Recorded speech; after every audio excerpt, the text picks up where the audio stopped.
अयोध्या में राम मंदिर के लिए संघर्ष लगभग 1000 वर्ष तक चला, जिसमें हजारों लोगों ने अपनी जान दे दी तो कई राजवंश इसके लिए लड़ते हुए समाप्त हो गए और कई योद्धा भगवान राम के जन्म स्थान की रक्षा में फना हो गए। आज हम आपको बताने जा रहे हैं वो चौंकाने वाले ऐतिहासिक तथ्य जो राम मंदिर से जुड़े हुए हैं। कन्नौज के गहड़वाल राजपूत वंश के 5 सम्राटों चंद्रदेव, मदनपाल, गोविंद चंद्र, विजय चंद्र और जयचंद्र के शासन काल में अयोध्या का चतुर्दिक विकास हुआ। त्रेता के ठाकुर तथा विष्णु हरि शिलालेख के अनुसार 1130 में गोविंद चंद्र तथा 1184 में जयचंद्र ने श्री राम मंदिर का जीर्णोद्धार करवाया। अवधवासियों के अनुसार आक्रांता से लड़ते लड़ते जयचंद्र की वीरगति के बाद हिंदुओं का सूर्य अस्त हो गया। देश में विदेशी आक्रांताओं का दौर बढ़ने लगा और भारत पर हो रहे आक्रमणों की इस कड़ी में खानवा के युद्ध के बाद महाराणा सांगा की मृत्यु तथा चंदेरी में मेदिनी राय प्रत्याहार की वीरगति के बाद बाबर ने अवध पर विजय के लिए मीराबाकी को सेनापति बनाया। वर्तमान अयोध्या के हंसवर के राजा रणविजय सिंह और उनकी पत्नी जयकुमारी ने अन्य स्थानीय राजपूत शासकों के साथ मिलकर बाबर के सेनापति मीरबाकी द्वारा श्री राम जन्मभूमि पर बाबरी मस्जिद का निर्माण के विरुद्ध युद्ध लड़ा। लगभग 15 दिन तक जन्मभूमि परिसर रणविजय सिंह के नियंत्रण में रही, किंतु अंततः युद्ध में सभी वीरगति को प्राप्त हो गए। मीरबाकी ने 1528 में मंदिर तोड़कर बाबरी मस्जिद का निर्माण करवा दिया। 1678 से 1707 में औरंगजेब के समय पर राजेपुर के ठाकुर गजराज सिंह, सिसिंडा के कुंवर गोपाल सिंह, ठाकुर जगदम्बा सिंह, बाबा केशवदास और हजारों राजपूतों ने राम जन्मभूमि के लिए दर्जनों लड़ाइयां लड़ी। ठाकुर जगदम्बा सिंह का बलिदान तो आज भी अवध की लोक कथाओं में अमर है। बाबर की मृत्यु के बाद मुगल सत्ता में जयपुर के शासकों का हस्तक्षेप अधिक रहा।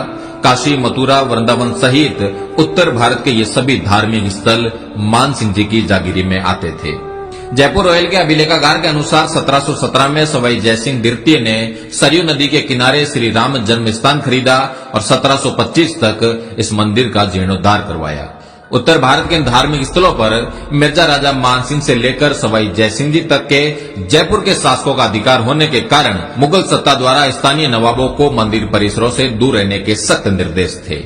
जयपुर शाही परिवार के पास राम मंदिर और आसपास 983 एकड़ के करीब जमीन थी, जिसका नक्शा जयपुर रॉयल आर्काइव में आज भी उपलब्ध है। सवाई जयसिंह जी की मृत्यु के बाद यह क्षेत्र नवाबों के अधीन रहा। नवाबों के शासन में श्री राम जन्मभूमि पर पुनः मस्जिद का निर्माण होता रहा। अमेठी के राजा बंदाल गोती राजपूत वंश के गुरुदत्त सिंह और पीपरा के चंदेल राजा राजकुमार सिंह ने राम मंदिर के लिए नवाब शहादत अली खान के साथ लगातार 5 लड़ाइयां लड़ी।